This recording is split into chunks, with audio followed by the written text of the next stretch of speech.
Hello everyone. चलो तो हम लोग लास्ट क्लास में इलेक्ट्रिक डाइपोल के बारे में पढ़े थे, है ना। और इलेक्ट्रिक डाइपोल में हम लोग क्या क्या चर्चा किए थे कि उसका मैग्नीट्यूड क्या होता है, डायरेक्शन क्या होता है, electric field due to dipole क्या होता है ना। उसमें हम लोग दो position axial and equatorial position discuss किए थे, फिर एक जनरल पॉइंट पर डिस्कस किए थे, सबका फॉर्मूला भी निकाले थे, है ना। सेम तरह से हम आपको होमवर्क भी दिए थे कि आधा डेरिवेशन करने के बाद आपको होमवर्क दिए थे कि इलेक्ट्रिक पोटेंशियल निकालने के लिए सेम पैटर्न पे, है ना। तो और बता भी दिए थे कि इक्वेटोरियल पोजीशन पे क्या होता है, electric potential due to dipole क्या होता है, जीरो होता है, और एक्सियल पे कितना होगा, kp/x², है ना। और उसमें भी हम लोग क्या किए थे, जनरल केस के बारे में भी डिस्कशन कर लिए थे, ठीक है ना। तो थोड़ा सा और आगे बढ़ते हैं, एक दो प्रॉब्लम्स करते हैं थोड़ा सा, ठीक है ना। एक दो प्रॉब्लम्स करते हैं सिंपल कि डाइपोल का केस के साथ अगर मेरे पास प्रॉब्लम्स आएगा तो उसको हम कैसे सॉल्व करेंगे, है ना। जैसे देखो, तुम्हारे पास पहले ये समझना पड़ेगा ना कि डाइपोल बन रहा है, डाइपोल बनेगा तो उसके लिए हमें इलेक्ट्रिक फील्ड का वैल्यू हमको पता होना चाहिए, ठीक है ना। जैसे ये देखते हैं, यहाँ पे एक -q चार्ज है, एक +q चार्ज है, और दोनों के बीच में डिस्टेंस दिया हुआ है 2a, ठीक है। डिस्टेंस दिया हुआ है दोनों के बीच में 2a, है ना। और इसके सेंटर पे भी जाके जो मिड पॉइंट है इसका, वहाँ पे भी एक चार्ज रखा हुआ है +q, ठीक है। यहाँ पे भी चार्ज रखा हुआ है +q। इस यहाँ पे एक पॉइंट है, सपोज ये पॉइंट हमारे पास, ये पॉइंट हमारा डिस्टेंस है a है सपोज। अब ये ए पॉइंट पे सेंटर पॉइंट से ए डिस्टेंस पे हमें क्या करना है, इलेक्ट्रिक फील्ड निकालना है, नेट इलेक्ट्रिक फील्ड निकालना है। तो समझो, देखो कितना बढ़िया से प्रॉब्लम सॉल्व करते हैं। ये -q, ये +q, ये -q, ये +q क्या कर रहा है, डाइपोल बना रहा है ना। और ये किसके लिए, अगर इसकी बात कहा जाए तो ये इसके लिए क्या, कौन सा पोजीशन हो गया, इक्वेटोरियल पोजीशन हो गया। इक्वेटोरियल पोजीशन पे यहाँ पे डाइपोल मोमेंट का डायरेक्शन किधर है, माइनस से लेके प्लस, ठीक है। मान लो ये p वेक्टर होगा, और इस पोजीशन पे हमें पता है कि इक्वेटोरियल पे क्या होता है, हमने लास्ट क्लास में किया था कि इक्वेटोरियल पे डाइपोल मोमेंट का डायरेक्शन और इलेक्ट्रिक फील्ड डायरेक्शन क्या होता है, अपोजिट होता है। इसका मतलब कि अगर डाइपोल के कारण हम बोले इलेक्ट्रिक फील्ड इस पॉइंट पे, है ना, डाइपोल के कारण बोले इलेक्ट्रिक फील्ड इस पॉइंट पे, तो क्या होगा, इसके अपोजिट होगा, जो कि इस डायरेक्शन में होगा। कितना होगा, मैग्नीट्यूड होगा, पता है इक्वेटोरियल पे कितना होता है फॉर्मूला, kp/, में क्या होता है, kp/, क्या होता है, x³ का मतलब क्या, वहाँ पे x क्या था हमारे पास, ये वाला डिस्टेंस, परपेंडिकुलर डिस्टेंस बाइसेक्टर के पास, है ना। सॉरी, सेंटर पॉइंट से इस पॉइंट का डिस्टेंस यहाँ पे कितना है, a है, तो कितना हो जाएगा, a³, ठीक है। मतलब p की बात हम सिंपल से कर सकते हैं, p कितना होगा, q × 2a होगा। मतलब इसको हम लिखना चाहें तो हम लिख सकते हैं q × 2a, अब बाई में क्या लिख सकते हैं, a³, ठीक है ना। इसको हम लोग सॉल्व कर लेंगे। अब सुनो ध्यान से, इस P पॉइंट पे बोला है नेट इलेक्ट्रिक फील्ड निकालने के लिए, तो नेट का मतलब क्या होता है कि इस डाइपोल का कारण तो निकाल लिए हम, है ना। इस डाइपोल कारण निकाल लिया, अब हम किसके कारण निकालना है, +q के कारण भी तो इलेक्ट्रिक फील्ड होगा। तो +q के कारण इलेक्ट्रिक किधर होगा, प्लस से क्या होगा, दूर होगा, तो इलेक्ट्रिक फील्ड किधर होगा, इधर होगा, है ना। तो ये इलेक्ट्रिक कितना होगा, ये तो हमको सिंपल सा पता है, ये हमें क्या है, सिंपल सा पता है कितना होता है, kq/r², है ना। और r यहाँ पे कितना a है, तो यहाँ क्या बोल सकते हैं, kq, अब बाई में क्या होगा, a², है ना। इसको सॉल्व कर दो, इसको सॉल्व कर, देखो कितना आएगा, देखो a से कट जाएगा, और यहाँ कितना आ जाएगा, 2kq/, क्या आएगा, a² आएगा, कितना आएगा, 2kq/, क्या आएगा, a² आएगा, ठीक है। ये इलेक्ट्रिक फील्ड कितना आया, 2kq/a², ये कितना आया, kq/a²। ये दोनों के बीच एंगल कितना है, 90 डिग्री। बस इसका क्या करेंगे, रिजल्टेंट निकाल लेंगे। मान लेते हैं क्या होगा रिजल्टेंट, देखो तो ई नेट वहाँ पे निकालना होगा तो क्या होगा, ई नेट निकालना होगा तो क्या होगा, √अंडर उसका स्क्वायर प्लस इसका स्क्वायर, है ना, का रूट। तो कितना हो गया, kq/a², है ना, और प्लस क्या, 2kq/ क्या होगा, a² का रूट, है ना। तो सॉल्व कर लेंगे, जो आंसर मेरे पास आएगा। एंगल निकालना चाहेंगे तो एंगल भी निकाल सकते हैं। अगर तुमको बोला जाएगा नेट इलेक्ट्रिक फील्ड, तो इस डायरेक्शन में आएगा ई नेट, ठीक है ना। और एंगल पूछा जाएगा तो एंगल भी निकाल सकते हैं, वर्टिकल से तो वर्टिकल से, हॉरिजॉन्टल से बोलेगा तो हॉरिजॉन्टल से। मतलब कॉन्सेप्ट, बेसिक कॉन्सेप्ट क्या है कि जैसे हमें एक पॉइंट चार्ज था तो उसके कारण इलेक्ट्रिक फील्ड हम निकाल रहे थे। अब हमारे पास क्या हो गया, एक डाइपोल का भी सिस्टम आ गया। अगर डाइपोल का सिस्टम आ गया तो हम क्या करेंगे, उस पॉइंट पे डाइपोल के कारण भी इलेक्ट्रिक फील्ड हम निकाल लेंगे, जो कि हमें पता है। पोजीशन कौन सा होगा, एक्सियल होगा, इक्वेटोरियल होगा, या किसी एंगल पे भी हो सकता है। किसी एंगल पे भी हो सकता है। अब दोनों क्या करेंगे, रिजल्टेंट निकाल लेंगे, क्योंकि वेक्टर क्वांटिटी है। तो जैसे हम लोग पहले भी किए हैं कि किसी एंगल पे होगा, जैसे यहाँ पे 90 डिग्री पे था तो हम क्या किए, इस फॉर्मूला से निकाल लिए। ठीक है ना, बहुत सा बस एप्लीकेशन सीख रहे हैं डाइपोल का। और देखो और प्रॉब्लम देखते हैं थोड़ा बढ़िया सा।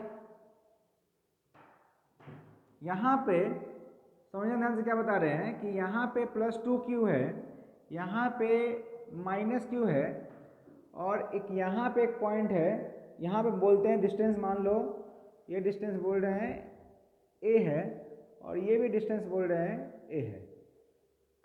ठीक है, ये डिस्टेंस a है, और यहाँ पे एक चार्ज है -q। इस सिस्टम को देख के आपको एनालाइज करना है कि यहाँ पे डाइपोल बन रहा है कि नहीं बन रहा है। ध्यान समझना, ये वाला क्या है, +2q है, और ये -q है, ये भी क्या है, -q है। ये दोनों मिलकर डाइपोल नहीं बना सकता है, ये दोनों मिलकर डाइपोल नहीं बना सकता है, ये दोनों मिलकर डाइपोल नहीं बना सकता है, क्योंकि इक्वल एंड अपोजिट चार्ज चाहिए, है ना, इक्वल एंड अपोजिट चार्ज चाहिए। लेकिन देखो तो यहाँ पे +2q है, अगर इसका कॉम्बिनेशन इसके साथ बना देते हैं, इसके साथ एक कॉम्बिनेशन बनाते हैं, और एक कॉम्बिनेशन इसके साथ, मतलब कॉम्बिनेशन का मतलब क्या हुआ, इस +2 को क्या लिखो, इस +2 को क्या लिखो, एक बार लिखो +q एंड +q, ये लिखो दो +q एंड +q। अब +q देखो तो एक +q इसके साथ कंबाइन करते हैं, तो इसके साथ एक +q कंबाइन करेंगे तो प्लस माइनस एक डाइपोल बन गया। क्या बन गया, प्लस माइनस। ये वाला चार्ज हो क्या करे, इसके साथ कंबाइन करते हैं तो फिर से क्या, प्लस माइनस, है ना। तो ये वाला डाइपोल बना, इसका डायरेक्शन किधर होगा, माइनस से प्लस, ये डायरेक्शन होगा माइनस से प्लस, तो इसका डायरेक्शन किधर होगा, इस डायरेक्शन में होगा, है ना, माइनस से प्लस। ठीक है, कितना होगा पता है, कितना होता है, p कितना होगा, p1 मानते हैं, तो p1 कितना होगा, q इंटू क्या, डिस्टेंस कितना है, a है, तो यहाँ क्या लिखेंगे, q इंटू a लिखेंगे। ठीक है, ये डायरेक्शन हमारे पास हो गया। उसका देखते हैं तो ये a होगा, ये होगा, डिस्टेंस कितना होगा, ये डिस्टेंस कितना होगा, √2a होगा, है ना। और फिर उसका डायरेक्शन किधर होगा, माइनस से प्लस, मतलब माइनस से प्लस क्या होगा, इधर होगा। ठीक है, इसका मान लो p2 मानते हैं, तो क्या बोलेंगे यहाँ पे, p2 कितना बोलेंगे, चार्ज और मल्टीप्लाई बाय डिस्टेंस कितना है हमारे पास, रूट में क्या है, 2a। ठीक है, रूट में कितना है, 2a। अब देखो बढ़िया से, तो ये है, इसका मतलब ये एंगल तुमको दिख रहा होगा कि एंगल कितना है, 45 डिग्री है। अगर ये 45 है तो ये भी कितना होगा, 45 डिग्री होगा। ठीक है ना। तो फिर से ये P1 जो बना, है ना, और जो P2 बन रहा है, दोनों के बीच में कितना एंगल है, 45 डिग्री। कितना एंगल है, 45 डिग्री। फिर से वही पी नेट निकालना है तो पी नेट निकालो, पी नेट निकालना है तो क्या निकलेगा, रूट में क्या, P1 का स्क्वायर और प्लस क्या, P2 का स्क्वायर। ठीक है ना। तो इस तरह कॉम्बिनेशन कभी भी होगा हमारे पास, तो हम इस तरह से इसको सॉल्व कर सकते हैं। ठीक है, और देख लो, और प्रॉब्लम देख लो, ये हो गया, है ना। और देखो प्रॉब्लम,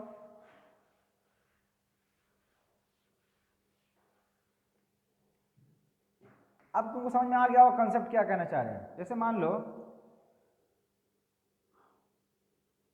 ऐसा होगा, ट्रायंगल और भी बन सकता है, इस तरह का ट्रायंगल भी बन सकता है। ठीक है, इस तरह का ट्रायंगल भी बन सकता है। कैसे बनाए, यहाँ पे -q लेते हैं, यहाँ भी -q लेते हैं। ठीक है ना, और यहाँ ले लेते हैं +2q, जो वहाँ पे लिए थे, एंगल चेंज हो जाएगा बस। ठीक है ना। या एक काम करते हैं, यहाँ -2q, यहाँ +q, यहाँ +q, और यहाँ भी +q। ठीक है ना, ये -2q है, ये कितना है, -2q है, और यहाँ पे क्या है, +q है, और यहाँ पे क्या है, +q है। फिर से वही काम, इसको क्या लिख लेंगे, -q, एक कंबाइन इसके साथ, एक कंबाइन इसके साथ, ये दोनों डाइपोल बनाएगा कहाँ से, माइनस से प्लस, तो डायरेक्शन इधर ऊपर की तरफ होगा। ये वाला कंबाइन किधर बनाएगा, माइनस से प्लस, डायरेक्शन किधर होगा, इधर होगा, दोनों के बीच में एंगल बनेगा, रिजल्ट निकाल लेंगे। ठीक है, इसको क्या लिख लेना, खुद से ट्राई करना, इसको लिख लेना -q +q कंबाइन करेंगे तो एक बनेगा डाइपोल, ये -q +q कंबाइन करेंगे तो बनेगा एक डाइपोल। ठीक है, दोनों का हम डायरेक्शन समझ में आएगा, हमको एंगल निकालेंगे, रिजल्ट निकालेंगे। ठीक है, तो अब तुमको कॉन्सेप्ट समझ में आ गया होगा कि इलेक्ट्रिक डाइपोल में मतलब नेट इलेक्ट्रिक फील्ड निकालना है। ठीक है, तो दोनों का कॉम्बिनेशन हम कैसे निकाल सकते हैं, ठीक है ना। चलो तो इसको सॉल्व करना, बताना आंसर हमें।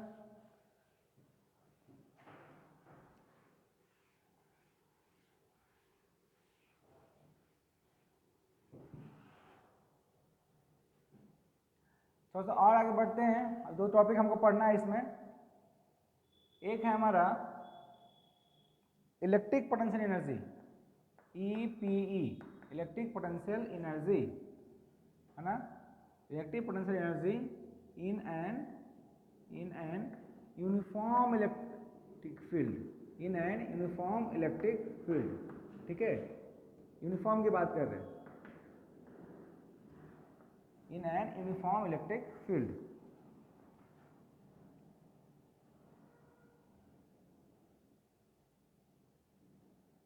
काम करो, पोटेंशियल एनर्जी से पहले ना टॉर्क की बात कर लेते हैं, क्योंकि थोड़ा सा उसका एप्लीकेशन इसमें आएगा।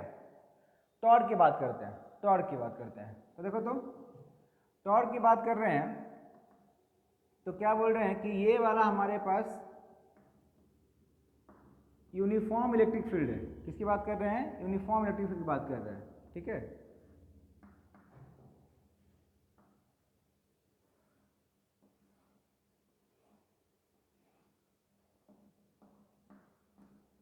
ठीक है, ये इलेक्ट्रिक फील्ड का डायरेक्शन हमारे पास है। क्या किए हैं, इस इलेक्ट्रिक फील्ड में जाके एक डाइपोल को रख दिए। डाइपोल रखने का मतलब क्या होगा, 2 इक्वल एंड अपोजिट चार्ज का सिस्टम, है ना। और डिस्टेंस कितना माने हैं हम, क्या माने डिस्टेंस 2L, है ना। ये डिस्टेंस कितना माने हैं, 2L माने हैं। देखना, समझना ध्यान से। पहले इसको एनालाइज करते हैं, ये फिगर को एनालाइज करते हैं। एनालाइज का मतलब क्या हुआ, तुमको पता है कि किसी भी चार्ज को, इस चार्ज को कंसिडर करो तो प्लस क्यू को, और देखो तो इस चार्ज पे फोर्स किधर लग रहा है। तो हमें पता है कि पॉजिटिव चार्ज पे इलेक्ट्रिक फील्ड के डायरेक्शन में फोर्स लगता है, पॉजिटिव चार्ज पे इलेक्ट्रिक फील्ड के डायरेक्शन में फोर्स लगता है। तो ये कितना लगेगा, इस डायरेक्शन में लगेगा, है ना। और कितना लगता है, charge multiply by electric field, ठीक है। तो ये कितना लगेगा, Q इंटू क्या लगेगा, E लगेगा।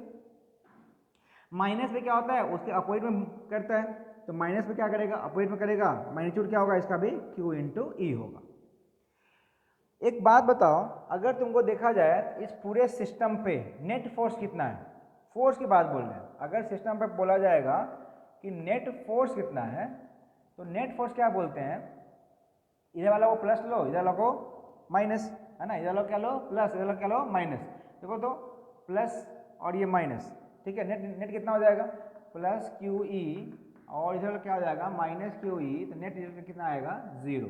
तो हमें क्या समझ में आया कि एफ नेट मतलब net force due on dipole, dipole पे नेट फोर्स इलेक्ट्रिक फील्ड में कितना होता है, 0 होता है। इसको आपको याद रखना है, ठीक है ना।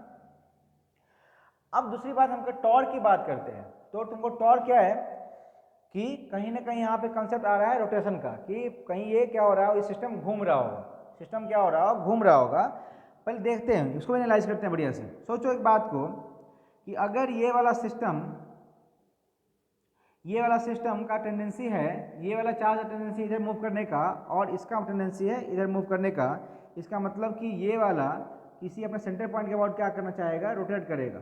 क्या करेगा, ये क्या करेगा, ऐसे ऐसे ऐसे रोटेट करेगा, ठीक है ना। ये ऐसा घूम जाएगा। हम यहाँ ऐसा रख रहे हैं तो इस पर फोर्स लगेगा दोनों पॉइंट पर, तो क्या होगा, ऐसे सीधा हो जाएगा। इसका मतलब क्या हो रहा है कि इस सिस्टम पे क्या लग रहा है ना, इस सिस्टम में क्या लग रहा है, टॉर्क। टॉर्क का मतलब क्या हुआ, अभी जो हम इसको रखे हैं ना, जो डाइपोल को रखे हैं, मान लेते हैं इसको रखे हैं हम लोग थीटा एंगल पे रखे हैं, ठीक है। कितना एंगल पे रखे हैं, थीटा एंगल पे रखे हैं। तो सबसे पहली बात कि टॉर्क होता क्या है। अगर टॉर्क की बात करें, टॉर्क क्या होता है, टॉर्क क्या होता है, फोर्स, है ना। ये पढ़े हैं ना जी, फोर्स मल्टीप्लाई बाय क्या, perpendicular distance, force multiply by क्या, परपेंडिकुलर डिस्टेंस। कभी भी निकालना हुआ तो, ठीक है ना। अब मान लो कि ये तुम्हारे पास लेंथ कितना है, पूरा का पूरा 2L है। तो ये वाला लेंथ सेंटर पॉइंट पर माने हैं, तो ये डिस्टेंस क्या होगा, L होगा। और इसको भी हम क्या बोल रहे हैं, L बोल रहे हैं, ठीक है। तो ये जो पॉइंट है, वो पॉइंट हम मान रहे हैं, वो पॉइंट पे अगर तुमको टॉर्क निकालना है, इसके कारण तो क्या तुम बोलोगे कि फोर्स अब multiply by perpendicular distance, perpendicular distance कितना होगा, ये वाला ये लेंथ पूरा क्या है एल है, तो ये लेंथ अगर बोला जाएगा हमें परपेंडिकुलर की बात कर रहे हैं, परपेंडिकुलर की बात कर रहे हैं, तो ये कितना होगा एल साइन थीटा होगा, कितना होगा ये एल साइन थीटा। देखो इसका कंपोनेंट दो करेंगे ना, एल कॉस थीटा और दूसरा कौन सा होगा एल साइन थीटा। सेम तरह से ये भी बोला जाएगा तो ये भी कितना होगा, क्योंकि ये थीटा होगा तो इसी सिमेट्री से क्या होगा यहाँ भी थीटा होगा, ये भी क्या होगा थीटा होगा, तो ये भी कितना होगा एल साइन थीटा होगा, ठीक है ना। तो इसके कारण टॉर्क निकाल लेते हैं, इसके कारण टॉर्क निकाल लेते हैं, दोनों को ऐड कर लेते हैं। देखो यहाँ पे फोर्स कितना है Q इंटू ई है, डिस्टेंस कितना है एल साइन थीटा है, ठीक है, और इसका रोटेशन किस डायरेक्शन में है क्लॉकवाइज में, ठीक है, किधर है डायरेक्शन इसका क्लॉकवाइज। तो force multiply by perpendicular distance, यहाँ भी क्या करें फोर्स मल्टीप्लाई बाई क्या परपेंडिकुलर डिस्टेंस। इसका भी देख लो कि रोटेशन क्या है इसका, रोटेशन क्या है इसका क्लॉकवाइज ही है, रोटेशन कितना है इसका क्लॉकवाइज है। तो अगर हमको टॉर्क बोला जाएगा, टॉर्क बोला जाएगा किस पॉइंट के अबाउट निकालना है, ओ पॉइंट के अबाउट निकालना है टॉर्क। तो फोर्स मल्टीप्लाई परपेंडिकुलर डिस्टेंस किए तो उसका निकालते हैं, तो क्या होगा प्लस में होगा कितना Q इंटू ई और कितना होगा डिस्टेंस एल साइन थीटा, ठीक है, प्लस क्यों प्लस, क्योंकि ये भी क्या कर रहा है सेम डायरेक्शन में घुमा रहा है, तो उसका भी कितना हो जाएगा Q इंटू ई इंटू क्या होगा एल साइन थीटा, ठीक है। दोनों को जोड़ते हैं, देखो दोनों जोड़ेगा तो कितना हो जाएगा ये 2QE एल क्या होगा साइन थीटा, ठीक है। ये टॉर्क का हमारे पास वैल्यू आएगा, मैग्नीट्यूड आएगा इसका, ठीक है, क्या आएगा इसका मैग्नीट्यूड आएगा। देखो तो टॉर्क हमारे पास आया 2QE एल साइन थीटा, ठीक है। देखना क्या करेंगे अभी हम, बढ़िया देखना क्या करेंगे, Q इंटू 2L, ठीक है, इसे लिख सकते हैं ना Q इंटू 2L ई साइन थीटा लिख सकते हैं। Q इंटू 2L का मतलब क्या P, ये क्या हुआ हमारे पास P ई साइन थीटा, ये टॉर्क का वैल्यू हुआ, ये मैग्नीट्यूड, ठीक है। अब वहाँ देखो तो थोड़ा सा हम लोग फिर वेक्टर की बात करते हैं कि A क्रॉस B हम लोग क्या जानते हैं, A क्रॉस B क्या जानते हैं हम लोग ए बी साइन थीटा, है ना, जो भी है एन कैप। तो उल्टा मैग्नीट्यूड की बात करो, मैग्नीट्यूड की बात करो क्या बोलेंगे कि ए बी साइन थीटा को क्या लिख सकते हैं हम ए क्रॉस बी लिख सकते हैं, है ना, ए बी साइन थीटा क्या लिख सकते हैं हम लोग ए क्रॉस बी लिख सकते हैं। इसका मतलब इसको हमको लिखना होगा वेक्टर के फॉर्म में, तो क्या लिख सकते हैं हम लोग पी क्रॉस क्या लिख सकते हैं ई लिख सकते हैं, ठीक है, क्या लिख सकते हैं इसको पी क्रॉस ई। ये हम निकालें torque in an uniform electric field. चलो इसको नोट डाउन करो, नोट डाउन कर दो इसको।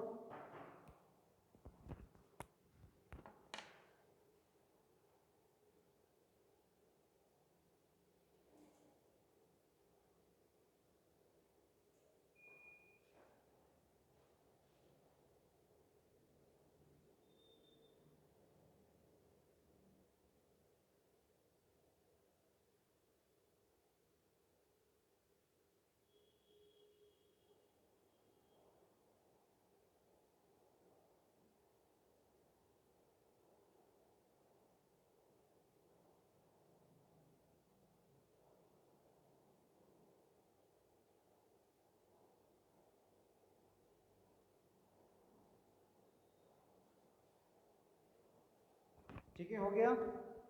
चलो अब आगे बढ़ते हैं, है ना। ये पार्ट के साथ ना आपका एक दो टॉपिक और बचा है, इसमें कंप्लीट होने के बाद आपका इलेक्ट्रोस्टैट पार्ट 1, इलेक्ट्रोस्टैट पार्ट 1 आपका कंप्लीट हो जाएगा, ठीक है। इलेक्ट्रोस्टैट पार्ट 1 आपका क्या होगा कंप्लीट हो जाएगा। आपको असाइनमेंट जाएगा आपको आज, ठीक है, आज असाइनमेंट जाएगा, सबको सॉल्व करना है। असाइनमेंट मतलब वो नहीं बुक का क्वेश्चन नहीं, असाइनमेंट अलग से आपको असाइनमेंट मिलेगा इसका, ऑलमोस्ट 60 to 80 क्वेश्चन का असाइनमेंट मिलेगा, ठीक है, 60 to 80 क्वेश्चन का असाइनमेंट मिलेगा, वो पूरा का पूरा सॉल्व करना है, ठीक है। बाकी स्टडी मटेरियल मिला हुआ है तुमको, उसमें भी आपको इलेक्ट्रोस्टैट का जो क्वेश्चन है वो भी आपको सॉल्व करना है। तो फॉर्मूला हम समझ गए, ठीक है ना, क्या आया मेरे पास टॉर्क का पी साइन थीटा, मैग्नीट्यूड बोलेंगे तो, और अगर वेक्टर फॉर्म में बोलेंगे तो क्या बोलेंगे P क्रॉस E, ठीक है। तो प्रॉब्लम वहाँ पे सिंपल सा बनता है कि आपको P दिया रहेगा, है ना, इलेक्ट्रिक फील्ड का वैल्यू दिया रहेगा, और एंगल दिया रहेगा तो आप उसको सॉल्व कर सकते हो, उसमें कुछ खास बात नहीं है। अब बात करते हैं इलेक्ट्रिक पोटेंशियल एनर्जी की। ठीक है, इलेक्ट्रिक पोटेंशियल एनर्जी की बात करते हैं। इलेक्ट्रिक पोटेंशियल एनर्जी की बात कर रहे हैं फिर किसमें, electric potential energy due to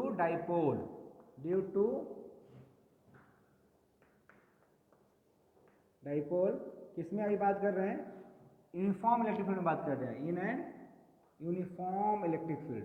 ठीक है ना।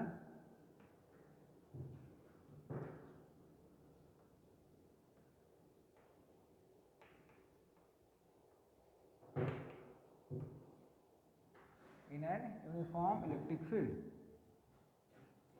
फिर से वही सिस्टम बना रहे हैं। फिर से ये हमारे पास यूनिफॉर्म इलेक्ट्रिक फील्ड हुआ। ठीक है,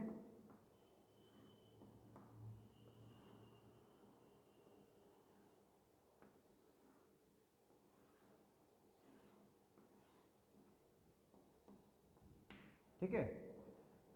अब देखो तो इसमें क्या रखे हम, एक डाइपोल को जाके हम प्लेस कर दिए, ये माइनस क्यू है ना, और ये हमारे पास प्लस क्यू। ठीक है ना, ये माइनस क्यू और ये प्लस क्यू। और डिस्टेंस कितना है इसका, 12 है। ठीक है, सेंटर पॉइंट से डिस्टेंस हाफ वो बनेगा, उसमें कोई दिक्कत नहीं है। ठीक है, अब एक बात सोचो, हमें एनर्जी निकालना है। ठीक है, एनर्जी अगर हम U की बात करते हैं तो हम डिफाइन क्या किए हैं, U को Q इंटू वी डिफाइन किए हैं। ठीक है, इस टाइम में भी हम डिफाइन किए हैं, V को डिफाइन क्या किए थे कि electric potential energy per unit charge, तो U बाई Q डिफाइन किए थे, तो U कितना हो जाएगा, Q इंटू वी होगा। ठीक है, अब U हमारे पास क्या होगा, Q इंटू वी होगा। तो और एक और बात पता है कि सपोज करो कि यहाँ का पोटेंशियल कितना है, V1 है, और यहाँ का पोटेंशियल कितना है, V2 है। क्लियरली बात को समझ में आना चाहिए। तुमसे ये पूछे कि किसका पोटेंशियल ज़्यादा है, तो V1 और V2 हमको दिख रहा है कि इलेक्ट्रिक फील्ड के डायरेक्शन में क्या होता है, पोटेंशियल घटता है ना। इलेक्ट्रिक फील्ड के डायरेक्शन में पोटेंशियल जब घटा, इसका मतलब क्या हुआ कि V2 is less than V1, और क्या बोल सकते हैं, यहाँ हम क्या बोल सकते हैं कि V1 इज ग्रेटर देन क्या होगा, V2। ठीक है ना, एक सिंपल सा बात बोले। तो पोटेंशियल लिखना है, एनर्जी लिखना है, तो हम क्या करते हैं, हमको पता है कि जितना चार्जेस होगा सबके लिए हम लिख लेंगे। तो हम क्या करते हैं कि U किसके लिए लिखते हैं, प्लस के कारण में लिखते हैं और इसके कारण में लिखते हैं। यहाँ पे पोटेंशियल कितना है, V2 है, यहाँ पोटेंशियल कितना है, V1 है। तो अगर हम U लिखना चाहें पूरे सिस्टम का तो कितना लिखेंगे, इसके लिए लिखेंगे तो क्या लिखेंगे, Q इंटू V2 है ना, प्लस में, और यहाँ क्या लिखेंगे, माइनस Q इंटू क्या, V1। तो यहाँ कॉमन लेंगे तो क्या होगा हमारे पास, V2 माइनस V1 होगा ना, है ना, ये क्या होगा, V2 माइनस V1, ये हमारे पास U आएगा। ठीक है, देखते जाना, सिंपल सा। अगर पोटेंशियल पता है तो उसमें एनर्जी निकालने के लिए हम सिंपल सा कौन सा फॉर्मूला लगाते हैं, U equal to Q into V। हर एक पॉइंट पे हम चार्ज मल्टीप्लाई बाई पोटेंशियल किए, है ना, प्लस वाला के साथ प्लस, माइनस के साथ माइनस, माइनस के साथ माइनस, और सबको क्या कर दिए, जोड़ दिए। ठीक है, सबको क्या कर दिए, जोड़ दिए। तो हमारे पास क्या निकल गया, पोटेंशियल एनर्जी निकल गया, है ना। अब एक बात यहाँ पे बताते हैं, तुमको सुनना ध्यान से, कि ये डिस्टेंस कितना है, 2L है ना। और एक फॉर्मूला हम लोग सीखे हैं कि Vf माइनस Vi, ये हम लोग फॉर्मूला हमको याद है, क्या लिखे थे हम लोग, इंटीग्रेशन क्या लिखे थे, E डॉट dr, अगर याद होगा तुमको तो। ठीक है ना, इसके लिए हम निकालते हैं Vf minus Vi। Vf minus Vi का मतलब क्या, Vf कितना होगा, V2, तो V2 minus V1 is equal to minus, integration कितना है, इलेक्ट्रिक फील्ड यहाँ कितना है, E है ना, डॉट प्रोडक्ट है, इसको करेंगे तो क्या आ जाएगा हमारे पास, E dr क्या आएगा, cos थीटा आएगा। dr कहाँ से कहाँ तक वेरी कर रहा है, dr कहाँ से वेरी कर रहा है, 0 से लेके कितना कर रहा है, 2L कर रहा है, 0 से कितना कर रहा है, 2L कर रहा है। ठीक है ना, तो ये वाला वैल्यू वेरी कर रहा है कितना, 0 से लेके 2L तक। अब जो कांस्टेंट है बाहर निकाल लें, तो कांस्टेंट क्या है, E कांस्टेंट है, cos थीटा भी कांस्टेंट होगा, तो ये क्या हो गया हमारे पास, E cos थीटा है ना, माइनस होगा बाहर में, और डी आर का इंटीग्रेशन कितना होगा, आर होगा। आर का लिमिट पुट करेंगे 0 to 12, तो 12 पुट करेंगे, 12 माइनस कितना होगा 0, मतलब कितना होगा ये 12 होगा। ठीक है ना। माइनस ला के इधर ला के लेके आओ, तो ये वाला मेरे पास कितना है V2 माइनस V1 है। जब माइनस इधर आएगा तो क्या हो जाएगा, ये V1 माइनस V2 हो जाएगा, है ना। और ये क्या हो जाएगा E इंटू 12 कॉस थीटा। ठीक है, ये मेरे पास क्या आया, मेरे पास पोटेंशियल का डिफरेंस आया V1 माइनस V2। ठीक है ना। या हमें यहाँ पे चाहिए V2 माइनस V1, तो ये वाला भी यूज हम कर सकते हैं। कितना हमारे पास आया V2 minus V1 minus E cos theta into 12। इसका हम यूज करते हैं यहाँ देखना, तो U हमको क्या लिख सकते हैं Q इंटू क्या लिख सकते हैं V2 माइनस कितना लिख सकते हैं माइनस ई कॉस थीटा, तो माइनस बाहर ले लो, है ना। और क्या हो गया ई कॉस थीटा इंटू क्या है 12 है। देखना यहाँ से Q इंटू 12 फिर से क्या बन जाएगा P, Q इंटू 12 क्या बन जाएगा P, है ना। तो ये हमारे पास क्या बन गया P, माइनस बाहर में होगा P, और ये क्या होगा E, और ये क्या होगा कॉस थीटा। ठीक है ना। तो हमारे पास potential energy due to dipole कितना आया माइनस पी कॉस थीटा। फिर यहाँ देखो तो एक चीज तुमको पता है कि A डॉट B क्या होता है, A डॉट B क्या होता है ए बी कॉस थीटा, पता है ना जी, है ना। सब पढ़ लिए हुए हैं हम लोग वेक्टर में 11th क्लास में, ए बी कॉस थीटा। तो यहाँ पे फिर से reverse A B cos theta को लिखना होगा तो क्या लिख सकते हैं ए डॉट बी। सेम तरह से पी कॉस थीटा को लिखना है तो क्या लिख सकते हैं हम लोग पी डॉट ई, तो माइनस बाहर में होगा और ये क्या हो जाएगा पी डॉट ई। बहुत सिंपल चीज़ है पी डॉट ई। ये वाला फॉर्मूला भी हमको बढ़िया से याद रखना है कि electric potential energy due to dipole किसमें है, यूनिफॉर्म इलेक्ट्रिक फील्ड में है। किसमें है ये, यूनिफॉर्म इलेक्ट्रिक फील्ड में। कितना होगा माइनस पी डॉट ई। ठीक है, मैग्नीट्यूड की बात करें तो क्या बोलेंगे माइनस पी ई क्या होगा कॉस थीटा होगा। ये डॉट प्रोडक्ट होता है, एनर्जी है तो इसके लिए क्वांटिटी होगा। टॉर्क क्या होगा हमारे पास पी क्रॉस ई आया था, वेक्टर प्रोडक्ट आता है क्योंकि टॉर्क क्या है हमारे पास वेक्टर क्वांटिटी है। ठीक है ना।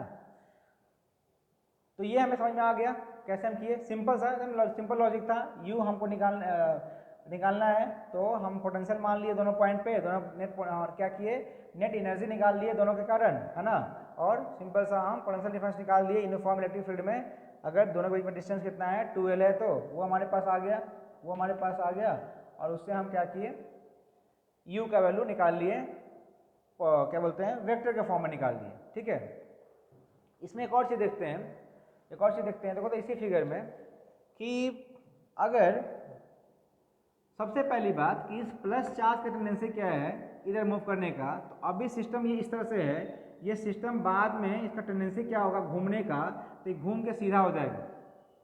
अगर इसको हम किसी एंगल पे जाके प्लेस कर दिए हैं तो क्या होगा कि ये बार बार क्या होगा इधर आके घूम जाएगा। ठीक है ना। अगर ये वाला चीज सिस्टम बार बार जाके घूम जाएगा, ठीक है, इसका मतलब उल्टा हम ये बोल रहे हैं कि जब इस सिस्टम को यहाँ से हमको यहाँ लेके जाना पड़ेगा तो एक्सटर्नल वर्क डन करना पड़ेगा, है ना। क्या करना पड़ेगा हमको एक्सटर्नल वर्क डन करना पड़ेगा। इसका मतलब कि एक्सटर्नल वर्क डन करने का मतलब है कि बाहर से हमको एनर्जी इसको सप्लाई करना पड़ेगा, है ना। अब कितना करना पड़ेगा जितना इसमें एनर्जी में चेंज आएगा।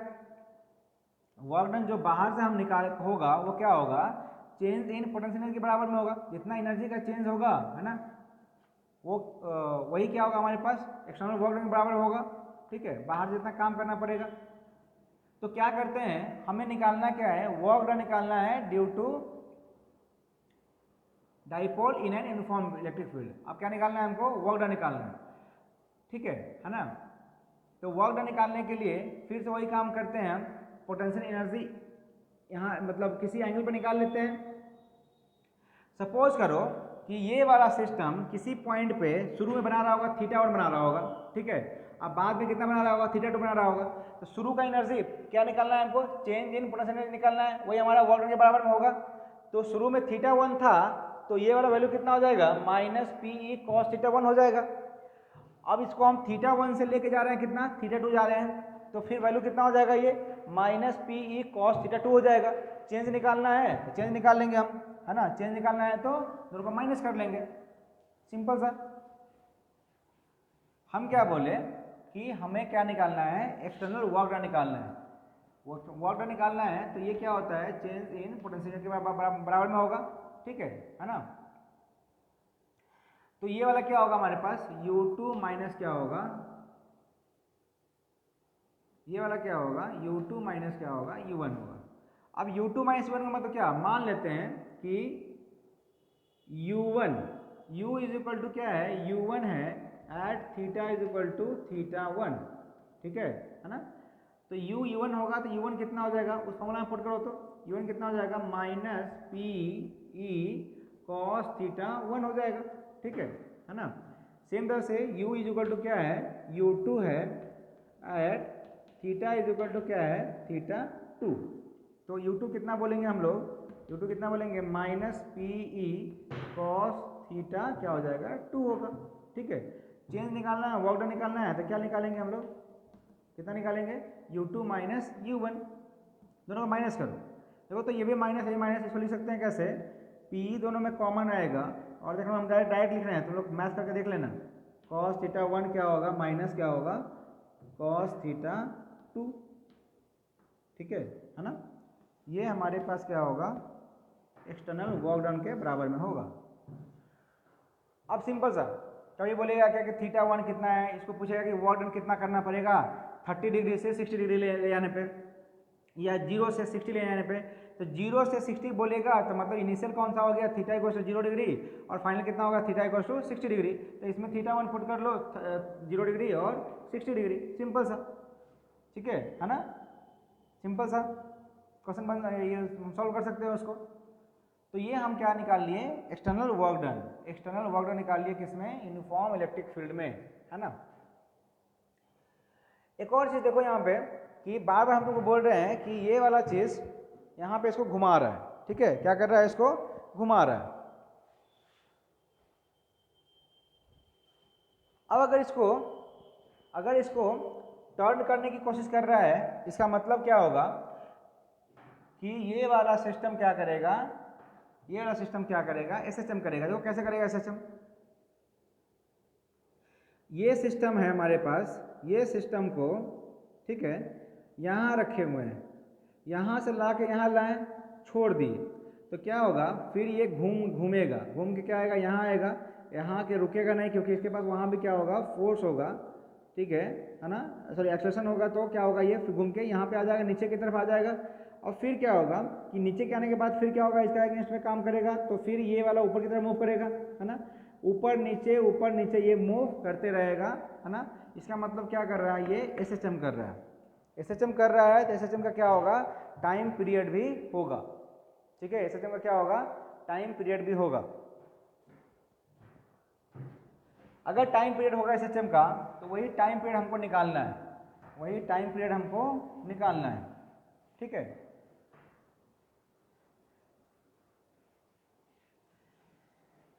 तो अब देखो कॉन्सेप्ट कहाँ से आ गया उठ के, एसएचएम का कॉन्सेप्ट आ गया, ठीक है। देखो तुमको वहाँ पे याद होगा कि एक्सेलरेशन क्या लिखते थे हम लोग, माइनस ओमेगा स्क्वायर एक्स लिखते थे, सबको याद होगा ये चीज़, ठीक है ना। और इसका मतलब क्या हुआ कि अगर acceleration as a function of x है, तो एक्स का जो कोफिशिएंट होगा तो क्या देगा, वो ओमेगा स्क्वायर देगा, ओमेगा स्क्वायर देगा, ठीक है। तो अभी भी हम वही काम कर रहे हैं, लेकिन यहाँ पे क्या है, वहाँ पे लीनियर एक्सेलरेशन तो लीनियर डिस्प्लेसमेंट, अभी यहाँ पे हम बोल रहे हैं एंगुलर एक्सेलरेशन की बात, तो क्या बात कर रहे हैं, अल्फा की बात कर रहे हैं, और यहाँ क्या लिख सकते हैं, ओमेगा स्क्वायर थीटा लिखेंगे। एंगुलर एक्सेलरेशन होगा तो एंगुलर डिस्प्लेसमेंट भी होगा, ये थीटा हमारा क्या है, एंगुलर डिस्प्लेसमेंट है, ये क्या है हमारे पास, अल्फा क्या है, एंगुलर एक्सेलरेशन है, ठीक है ना। तो एंगुलर एक्सेलरेशन आया, तुमको पता होगा, अगर तुमको बात बोले तो टॉर्क जो होता है किसी सिस्टम के लिए बोला जाएगा, है ना, इस डाइपोल के लिए बोला जाएगा, तो हम अभी क्या सीखे हैं, टॉर्क ड्यू टू डाइपोल क्या सीखे हैं, टॉर्क ड्यू टू डाइपोल क्या सीखे हैं अभी हम लोग, टॉर्क ड्यू टू डाइपोल हम लोग क्या सीखे हैं, क्या होता है ये, पी ई साइन थीटा, ठीक है ना, पी ई साइन थीटा। एक बात हम तुमको बोल रहे हैं कि एसएचएम जब बात करते हैं तो हमेशा किसके लिए बात करते हैं, स्मॉल डिस्प्लेसमेंट के लिए, या आइदर लीनियर होगा चाहे एंगुलर होगा, लेकिन डिस्प्लेसमेंट क्या होगा उसका, स्मॉल होगा। मतलब यहाँ पे थीटा क्या है, थीटा इज स्मॉल, ये बात हमेशा हमको दिमाग में रखना है जब भी एसएचएम की बात करेंगे। तो इसका मतलब जब थीटा स्मॉल होता है तो थीटा स्मॉल होगा तो क्या ले सकते हैं, साइन थीटा को हम क्या ले सकते हैं, अप्रोक्सीमेट क्या ले सकते हैं, थीटा क्या ले सकते हैं। इसका मतलब कि ये टॉर्क होगा कितना होगा हमारे पास, पी ई इंटू क्या होगा, थीटा होगा। ठीक है ना। अब देखो टॉर्क हमारे पास क्या आया, पी थीटा आया। ठीक है, बट टॉर्क अगर सिस्टम की बात कहा जाए तो टॉर्क होता कितना है, आई इंटू अल्फा होता है। कितना होता है, आई इंटू अल्फा। आई इंटू क्या होता है, अल्फा। एक बात सोचो, वो जो टॉर्क है ये है हमारा, बोलते हैं इसको रीस्टोरिंग टॉर्क। तो इसका टेंडेंसी, ध्यान सुनना, कि हम घुमा रहे हैं किसको, इसको एंटी क्लॉकवाइज डायरेक्शन में, किधर घुमाने की कोशिश कर रहे हैं, एंटी क्लॉकवाइज डायरेक्शन में। इसका टेंडेंसी किधर मूव करने का है, अपोजिट है। किधर मूव करने का है, अपोजिट है। इसका मतलब जो ये टॉर्क हमारे पास ये है और वो है, दोनों का डायरेक्शन क्या है, अपोजिट है। तो अपोजिट है, इसका मतलब हमको क्या करना है कि एक माइनस लगाना है, यहाँ माइनस लगाए चाहे यहाँ लगाए। ठीक है ना, क्या लगाना है हमको, माइनस लगाना है, क्योंकि जैसा डायरेक्शन क्या है, अपोजिट अपोजिट है। अब देखो तो ये वाला टॉर्क और वो वाला टॉर्क क्या है, सेम है। क्यों, ये भी वो भी क्या है, इस सिस्टम का टॉर्क है, किसके टर्म में, मोमेंट ऑफ इनर्शिया और अल्फा का टर्म में। और ये भी टॉर्क क्या है, पी और ई के टर्म में है। ठीक है, तो दोनों को बराबर करते हैं, तो हम क्या लिख सकते हैं, आई इंटू अल्फा इक्वल क्या लिख सकते हैं, माइनस पी ई क्या लिख सकते हैं, थीटा लिख सकते हैं। ठीक है ना, क्या लिख सकते हैं, माइनस पी ई थीटा लिख सकते हैं। आई क्या लिख सकता है, देखो तो माइनस पी ई बाई क्या लिख सकता है, आई इंटू क्या, थीटा। देखो तो यही लाना था नाम को। अल्फा इक्वल टू क्या है, minus omega square theta. Alpha equal to क्या है, माइनस ओमेगा स्क्वायर थीटा। इसका मतलब इसे कोफिशिएंट क्या देगा, कंपेयर करो दोनों को कोफिशिएंट क्या करो, कंपेयर करो। देखो तो मतलब क्या होगा हमारे पास, ओमेगा स्क्वायर क्या होगा, पी बाई क्या होगा, आई होगा। ओमेगा स्क्वायर क्या होगा, पी बाई आई होगा। तो ओमेगा स्क्वायर मेरे पास क्या आया, पी ई बाई क्या आया, आई आया, या ओमेगा कितना आ जाएगा हमारे पास, root under P E by क्या होगा, आई होगा। ठीक है, ये हमारा क्या आ गया, एंगुलर फ्रीक्वेंसी। और टाइम पीरियड की बात करेंगे तुम क्या बोल सकते हैं, टाइम पीरियड की बात करेंगे क्या बोल सकते हैं, 2 पाई बाई क्या, ओमेगा। ठीक है, क्या लिखेगा, 2 पाई अंडर रूट, ये वाला रिवर्स में क्या, आई बाई क्या होगा, ये पी ई। ठीक है, फ्रीक्वेंसी बोला था फ्रीक्वेंसी, टाइम पीरियड तो टाइम पीरियड, एंगुलर फ्रीक्वेंसी तो एंगुलर फ्रीक्वेंसी। समझ में आया क्या, है ना, सिंपल, कुछ नहीं था। टॉर्क का फॉर्मूला हम जान चुके हैं। हम क्या बोले, एसएचएम किसके लिए होता है, थीटा स्मॉल के लिए होता है। थीटा जब स्मॉल होगा तो साइन थीटा क्या होगा, थीटा बराबर में होगा। माइनस साइन क्यों लिए हैं, क्योंकि दोनों का डायरेक्शन क्या है, अपोजिट है ना। एक रिस्टोरिंग टॉर्क जो लग रहा है सो, और ये जो सिस्टम का टॉर्क है सो, ये दोनों क्या डायरेक्शन इसका अपोजिट है, लेकिन दोनों का मैग्नीट्यूड क्या है, दोनों का सेम है। तो हम दोनों क्या कर दिए, वैल्यू को बराबर कर दिए। हम इसको अल्फा के टर्म में और थीटा के टर्म में हम लिखे, तो हमें क्या दिखा कि थीटा के सामने क्या है, पी बाई आई है, और यहाँ क्या है, ओमेगा स्क्वायर है। तो दोनों का कोफिशिएंट क्या कर दिया, हम बराबर कर दिए। हमारा उससे क्या निकल गया, एंगुलर फ्रीक्वेंसी निकल गया, उससे हमारा टाइम पीरियड निकल गया। ठीक है ना। चलो नोट डाउन करो इसको, नोट डाउन करो इसको।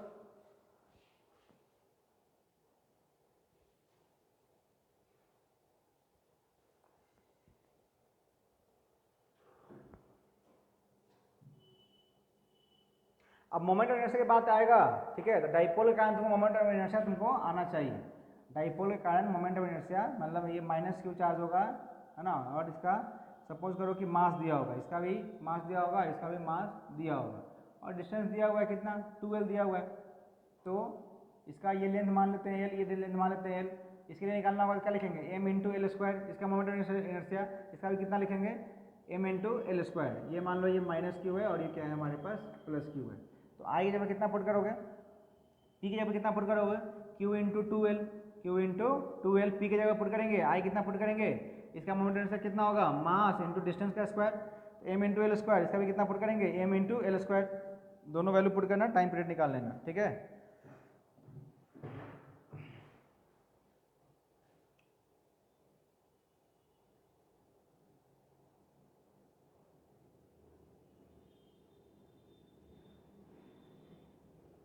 चलो थोड़ा सा और देखें।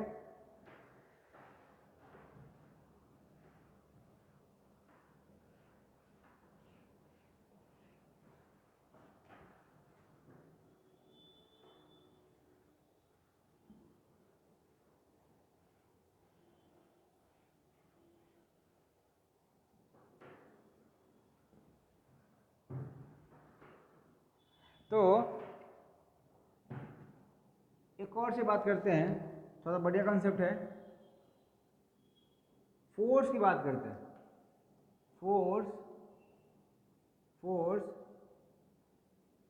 In non uniform electric field बात करते हैं। नॉन यूनिफॉर्म, देखो ये थोड़ा सा अलग कंसेप्ट है।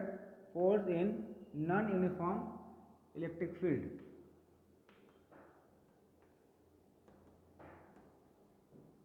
ठीक है, force in non uniform electric field.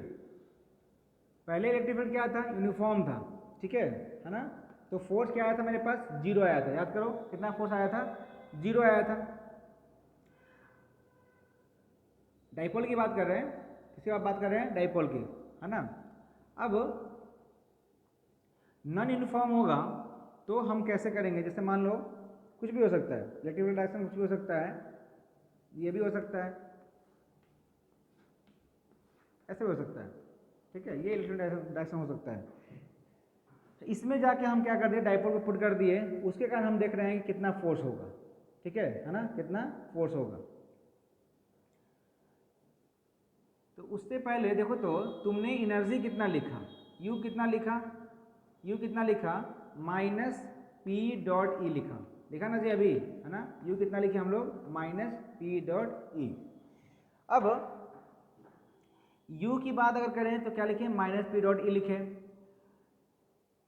Force का फॉर्मूला क्या होता है हमारे पास, minus D U by D R. ये बात हम पहले भी कर चुके हैं, वर्क एनर्जी पावर में कर चुके हैं कि फोर्स जो होता है वो क्या होता है, कौन सा फोर्स, कंजर्वेटिव फोर्स की बात कर रहे हैं। कंजर्वेटिव फोर्स क्यों, क्योंकि हम यहाँ पे इलेक्ट्रोस्टैटिक फोर्स की बात कर रहे हैं और इलेक्ट्रोस्टैटिक फोर्स क्या है, कंजर्वेटिव है। ये सारा कंसेप्ट हम लोग 11th क्लास में वर्क एनर्जी पावर में पढ़ चुके हैं, ठीक है ना। Minus D U by D are होगा। अब सपोज करो यहाँ पे U कितना है हमारे पास, माइनस पी डॉट ई है, ठीक है ना। तो अगर हमें यहाँ लिखना होगा कंजर्वेटिव फोर्स को, तो क्या लिखेंगे यहाँ पे, minus D by D are, और U कितना हो जाएगा हमारे पास, माइनस माइनस क्या मिलके प्लस हो गया, ठीक है। ये क्या हो गया हमारे पास, P डॉट क्या हुआ, E हुआ। देखो तो इसको हम चाहें ना तो ऐसा लिख सकते हैं, P बाहर लो, ठीक है, डॉट, और लिख सकते हैं क्या, डी ई बाई क्या लिख सकते हैं, D R. D E by क्या लिख सकते हैं इसको, डी आर। और देखो यहाँ पे अगर इलेक्ट्रिक फील्ड क्या होगा, अगर इलेक्ट्रिक फील्ड मान लो कि एक्स डायरेक्शन में होगा तो यहाँ पे क्या लिखेंगे, डी बाई डी एक्स। तो फोर्स भी हमारा किस में आएगा, एक्स डायरेक्शन में आएगा, है ना। अगर हम यहाँ पे इलेक्ट्रिक फील्ड हमारा वाई डायरेक्शन में होगा तो यहाँ क्या लिखेंगे, डी बाई क्या लिखेंगे, डी वाई लिखेंगे, ठीक है, कितना लिखेंगे, डी वाई लिखेंगे। तो सपोज करो कि हमको एफ एक्स लिखना होगा तो हम क्या लिखेंगे, पी डॉट क्या होगा यहाँ पे, डी बाई क्या होगा यहाँ, डी एक्स होगा, ठीक है, डी बाई क्या होगा, डी एक्स होगा। अच्छा एक और चीज़ कि यहाँ तो हमने लिखा, यहाँ हमने क्या लिखा, P डॉट ई, तो ये वेक्टर क्वांटिटी है तो इसको भी क्या करना पड़ेगा हमको, वेक्टर, है ना। तो वेक्टर निकालने के लिए हमको क्या करना पड़ेगा, इसके magnitude multiply by unit vector. R लिया है तो क्या लिख दें, इसको मल्टीप्लाई किससे वेक्टर कर दें, R यूनिट वेक्टर से मल्टीप्लाई कर ले, ठीक है। यहाँ पे क्या है, X लिखा है तो किससे मल्टीप्लाई कर ले, आई कैप से, किससे मल्टीप्लाई कर ले, आई कैप से। Y लिखना होगा तो क्या लिखेंगे, P dot D by D Y into क्या लिखेंगे, जे कैप, ठीक है ना। तभी तो डॉट प्रोडक्ट होगा ना, ये वाला, ये डॉट, ये भी वेक्टर है और ये भी क्या बन गया हमारे पास, वेक्टर बन गया, ठीक है ना। तो इस तरह से हम इसको सिस्टम, ये तुम्हारे ज़्यादा काम का है नहीं, है ना। इसमें बढ़िया लेवल का जो प्रॉब्लम होगा, एडवांस लेवल का, तब जाकर तुमको इसका यूज़ आएगा। बट एज फॉर्मूला के बेसिस पे तुमको इसको याद रखना है, बस फॉर्मूला बेसिस पे तुमको क्या करना है, इसको याद रखना है, ठीक है ना। तो इस तरह से हमारा इलेक्ट्रोस्टेट वन का पूरा का पूरा कॉपी कंप्लीट हो गया, ठीक है। बहुत बढ़िया ढंग से हम कोशिश किए करने का। जो लोग अगर थोरोली फॉलो किया होगा, हम बार बार बोल रहे हैं कि इस चीज़ को लाइटली मत लो। तुम्हारे पास जो लोग भी जहाँ भी है, कोई घर पे हैं, कोई मतलब नहीं पढ़ रहे हैं, अभी भी बहुत लोग ऐसा आ रहा है कि सर अभी लेक्चर नहीं देखे हैं, तो बहुत ज़्यादा पीछे हो चुके हो। ऑलरेडी लॉकडाउन के कारण इतना प्रॉब्लम हम लोग झेल रहे हैं, ठीक है। आपको इतना फैसिलिटी मिल रहा है, आपको रेगुलर बेसिस पे क्लास लेक्चर हो रहा है आपके, मतलब तो इस तरह से अगर अभी बेनिफिट आप नहीं उठा रहे हो तो इसका मतलब कि बहुत ज़्यादा मुश्किल है, क्योंकि एक बात याद रखना कि कोई भी टॉपिक दोबारा पढ़ाया नहीं जाएगा तुमको, ठीक है ना। और एक और बढ़िया ये चीज़ है कि वीडियो लेक्चर में एक और फ़ायदा ये होता है कि हम उस चीज़ को दोबारा देख सकते हैं, ठीक है, दोबारा देख सकते हैं। और घर पे बैठे हुए हैं, मेरे पास 2 लेक्चर हमको 2 पर डे हो रहा है ना, और 2 लेक्चर हो रहा है, हमारे पास 2 घंटा देखने के लिए चाहिए लेक्चर को, 4 घंटा 5 घंटा पढ़ेंगे, हमारा सारा चीज़ कंप्लीट हो जाएगा, ठीक है। ठीक है, तो उनके लिए ये बात हम बोल रहे हैं कि जिन्होंने इसको थोरोली लिया है तो एक बार पूरा नोट्स को रिवाइज करना। पहला पार्ट हमारा कंप्लीट हो चुका है, सेकेंड पार्ट हम लोग पढ़ेंगे इसमें, तो थोरोली इसको रिवाइज करना। रिवाइज करने के बाद आज आपको असाइनमेंट जाएगा इसका, ठीक है। बेसिक क्वेश्चन से लेके बढ़िया लेवल का क्वेश्चन उसमें होगा। आप बस कुछ क्वेश्चन फॉर्मूला बेस्ड होगा, आप उसको आराम से सॉल्व करोगे, सब सॉल्व होगा। फिर से हम डाउट भेजोगे, डाउट हम लोग करेंगे, ठीक है ना।